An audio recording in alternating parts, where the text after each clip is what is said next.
unto harvest. You ever wondered why he said that to them? I think it's because they had just come back from a shadow mission.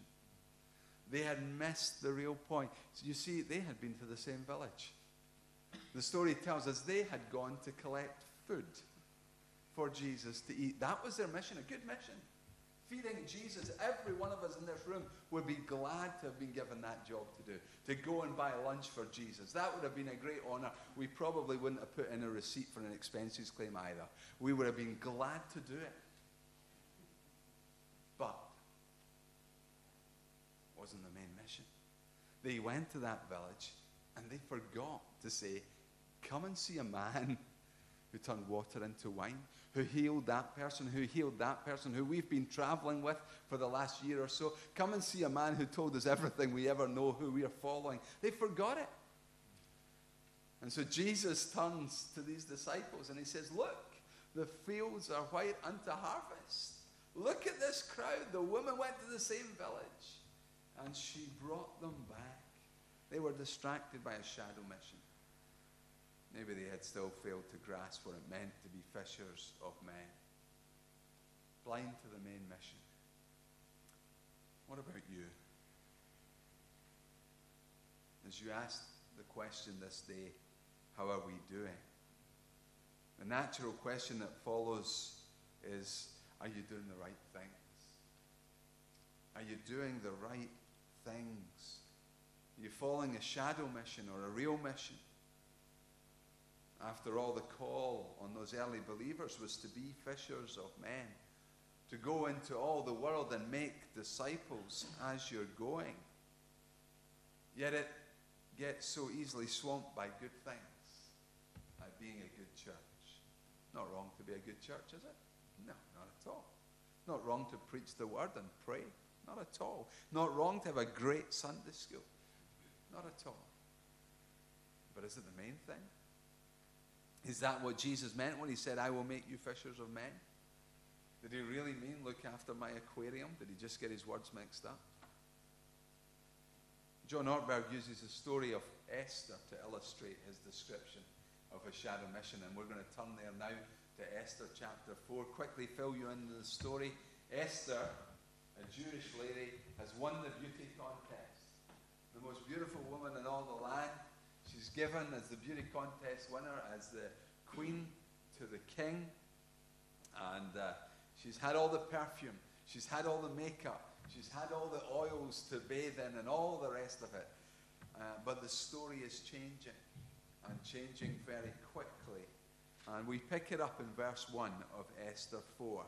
When Mordecai learned about all that had been done, he tore his clothes. That was because they were threatening to kill all the Jewish people in the nation. He tore his clothes, put on burlap and ashes, and went out into the city, crying with a loud and bitter wail. He went as far as the gate of the palace, for no one was allowed to enter the palace gate while wearing clothes of mourning. And as news of the king's decree reached all the provinces, there was great mourning among the Jews. They fasted, wept, and wailed, and many people lay in burlap and ashes. When Queen Esther's maids and eunuchs came and told her about Mordecai, she was deeply distressed. She sent clothing to him to replace the burlap, but he refused it. Then Esther sent for Hathach, one of the king's eunuchs, who had been appointed as her attendant. She ordered him to go to Mordecai and find out what was troubling him and why he was in mourning. So Hathach went out to Mordecai in the square in front of the palace gate. Mordecai told him the whole story, including the exact amount of money Haman had promised to pay into the royal treasury for the destruction of the Jews. Mordecai gave Hathach a copy of the decree issued in Susa that called for the death of all Jews. He asked Hathach to show it to Esther and explain the situation to her. He also asked Hathach to direct her to go to the king to beg for mercy and to plead for her people. So Hathach returned to Esther with Mordecai's message. Then Esther told Hathach to go back and relay this message to Mordecai. All the king's officials and even the people in the provinces know that anyone who appears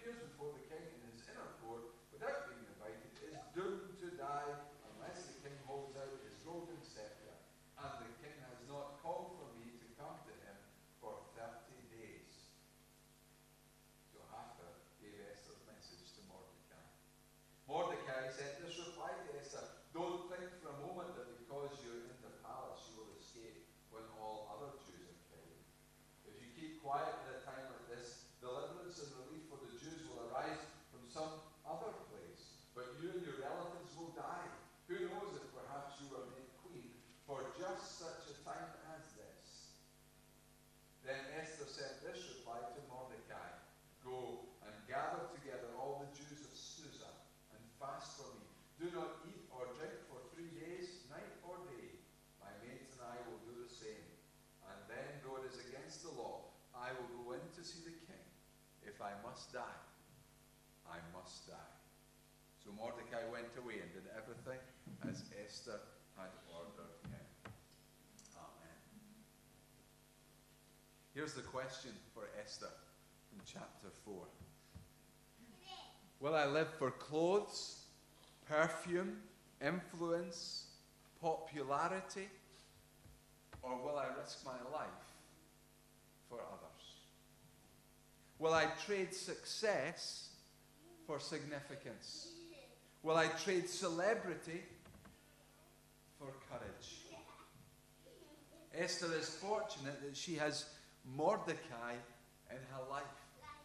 When the time comes to decide, she has someone who will challenge her to focus in on the mission, to keep the main thing, to clear the cobwebs in her thinking. Who'll go back to her again and again and again until Esther has got the point. Her life is not about beauty. It's not about gems. It's about saving a nation. You have come to this point in your life for such a time as this, he said. The fate of a nation is hanging in the balance. You are part of God's wonderful plan of salvation, Esther. Say no to the fame and fortune and say yes to God's mission for your life. Mordecai will not let her off the hook. He's keeping her pinned to the real point. And I would want to say the same to you today. You are part of God's wonderful plan of salvation. You are in the place you are in for such a time as this. The fate of a nation today hangs in the balance. You can live for all sorts of things as a church. All sorts of good and worthwhile things. You can live for peace. You can live for unity. You can live for building a bigger church. You can live for a great reputation. You can live for truth. You can live for grace. You can live for purity and holiness. Sadly, many churches today live for the goddess of respectability. But how many of these things would simply be shadow missions? Good things, but just a few degrees off. You are a church that is called and sent by the Father, commissioned to go into all the world and make disciples. We're a missional people of a missional God. Have you got a Mordecai in your life to remind you, to clear the cobwebs, to not let you off the hook, to sharpen your focus, to help keep the main thing, to follow what God has called you to remind you of the dreams you dreamt as young Christians, of how together we would change the world. We all need people to challenge us. A prophetic voice that will speak into our lives to call us out of our comfort, and even the theologies that give support to our comfort, and call us to live by faith and to take risks and to live courageously as Christ's people. Esther, in accepting her mission, shows great courage. You see those words she says, and if I perish, I perish. If I perish, I perish. And most churches are not willing to go that far. Most churches are not willing to put it all out there and say, hey, if we perish doing this, we perish. Most churches would rather think of surviving.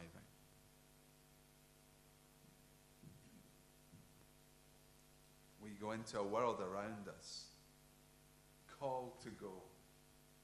And if we perish, we perish. But people are praying and people are fasting for her. Her courage doesn't come out of thin air. It's born in prayer. And there are a few people in this church that God has gifted, I am sure, with a special gift of intercession. who are uniquely called and uniquely gifted to fast and to pray regularly for others as they go about the ministry of most of us, that is going. Their job isn't to put a guilt trip on everyone else because they don't pray enough. Their ministry is to pray as people go. Esther's calling quite clearly was to go. That's our majority calling in the church. We are all witnesses. In fact, if we spent as much time witnessing at times as we do claim to spend praying, I suspect the UK church would be growing. In fact, I would want you to notice is it's in the going that we are inspired more and more to prayer. It's when we're out of our comfort slots doing things that we think we can never do that prayer comes home to us as a Christian's vital breath.